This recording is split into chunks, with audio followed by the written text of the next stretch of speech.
Marcus stared at the application form on his tablet, wondering if desperation had finally driven him to complete insanity.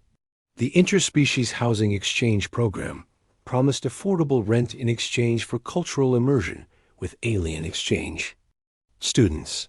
His bank account, drained by 3 months of unemployment, made the decision for him. Human seeks compatible alien roommate, he typed, then submitted the form before common sense could intervene. 2 weeks later, a 7-foot-tall being with iridescent blue skin and 4 arms stood at his doorstep. She introduced herself as Kyla, from the distant world of Nexera, where her species had mastered emotional energy manipulation centuries before humans discovered fire. "I study your species' bonding mechanisms," she explained in perfect English, her voice carrying musical undertones. "Your emotional responses fascinate my research committee." Marcus showed her to the spare bedroom, grateful for the steady income her presence would provide. He assumed she meant anthropological research studying human, social structures and relationships from an academic perspective. He was wrong. The first incident occurred 3 days later. Marcus returned home from job interviews to find his living room transformed into something resembling a shrine. Crystalline formations hummed with soft light, while aromatic vapors drifted from burning herbs, arranged in precise geometric patterns. "What is this?"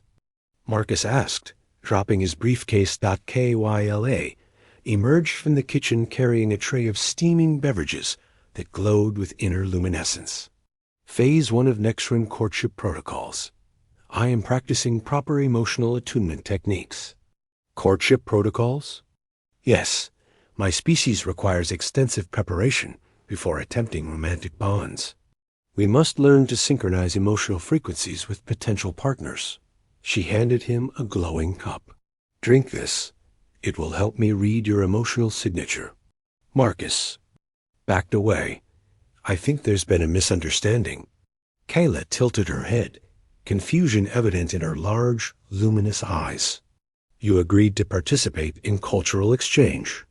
On Nexera, cultural exchange includes romantic education. On Earth, roommates split rent and maybe share kitchen duties. How do your people learn proper mating rituals without practice partners? Marcus felt heat rise in his cheeks. We figure it out as we go. Kyla's expression shifted to something resembling pity. That explains why human relationships fail so frequently. Your species lacks systematic preparation. Over the following weeks, Kyla's research intensified. She installed mood-sensing crystals throughout the apartment that chimed whenever Marcus experienced strong emotions. She prepared elaborate meals designed to trigger specific psychological responses, explaining that proper nutrition was essential for emotional compatibility. This dish contains compounds that promote trust and openness, she announced one evening, presenting a plate that sparkled with edible luminescent particles. On Nexera, potential mates share such meals to establish neural harmony. Marcus found himself reluctantly participating. The food was extraordinary flavors he had never imagined, textures that seemed to shift as he chewed.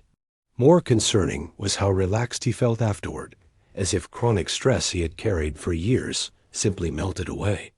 The bioluminescent proteins are working, Kyla observed, making notes on a device that projected holographic data streams. Your cortisol levels have decreased by 37%. You're monitoring my stress hormones? Comprehensive biometric analysis is standard in Nexran courtship. How else would we ensure compatibility? Marcus discovered that Kyla had been collecting samples of his hair, analyzing his sleep patterns through sensors she had placed in his mattress, and mapping his emotional responses to various stimuli. Her dedication to research was both impressive and terrifying. The situation escalated when she began the synchronization phase. This involved daily meditation sessions where she attempted to match her electromagnetic field to his brainwave patterns. Marcus found himself sitting cross-legged in his living room, while Kyla hummed complex harmonies that seemed to resonate in his chest cavity. Your neural rhythms are surprisingly complex, she noted during one session. Most primitive species exhibit simpler patterns. Primitive? Compared to next-gen development, yes, but complexity indicates potential for growth. Marcus was unsure whether to feel insulted or complimented. The breakthrough came when Kyla attempted the emotional bridge technique. She placed her hands on either side of Marcus's head, her skin warm and slightly electric. Suddenly, he felt her emotions flooding his consciousness: curiosity, loneliness, hope, and something deeper that made his heart race. "You feel isolated," she whispered, her mental voice somehow distinct from her spoken words. "Despite being surrounded by your own kind, you carry profound solitude." Marcus jerked away, shaken by the accuracy of her observation. "Stay out of my head. I did not intrude. You broadcast emotional signals constantly. Most humans do, though. They remain unaware of it." That night, Marcus lay awake considering Kyla's words. His life had been a series of superficial connections: colleagues who knew his work performance, friends who shared hobbies but not deeper thoughts, family who loved him but never truly understood him. When had he last felt genuinely known by another being? The next morning, he found Kyla in the kitchen preparing breakfast, her usual scientific equipment nowhere in sight. "I owe you an apology," she said without turning around. "I approached this exchange as pure research, treating you as a subject, rather than a person. That was wrong." "So you're done with the courtship experiments?" Kyla finally faced him, and Marcus saw something vulnerable in her expression. "My species does not form casual relationships. Every interaction carries potential for deep connection. When I chose to study humans, I expected to maintain professional distance. But you are not what I expected. Your emotional complexity rivals our own. Your capacity for loyalty and compassion exceeds our theoretical models." She paused, her blue skin shifting to deeper shades. "I find myself genuinely attracted to you, not as a research subject, but as a potential life partner." Marcus stared at her, processing this confession. 3 months ago, his biggest concern had been making rent. Now he faced the possibility of an interspecies relationship with a being who had literally studied his soul. "Where does that leave us?"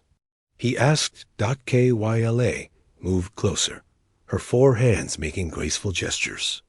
"On Nexera, we have a saying, hearts that harmonize in chaos will sing together in peace. Perhaps we could explore this connection without the formality of research protocols." Marcus considered the offer. His rational mind catalogued numerous complications: cultural differences, biological incompatibilities, the reactions of friends and family. But deeper than logic, something resonated with her proposal. He had signed up for an alien roommate to solve financial problems. Instead, he had found someone who saw him more clearly than any human ever had. "All right," he said finally. "But can we start with regular dates? No biometric monitoring." Kyla's laugh sounded like crystal chimes. "I suppose even advanced civilizations must sometimes embrace primitive approaches." As she reached for his hand with one of her own, Marcus realized that sometimes the most extraordinary connections begin with the most ordinary needs. Chat Control Sonnet 4.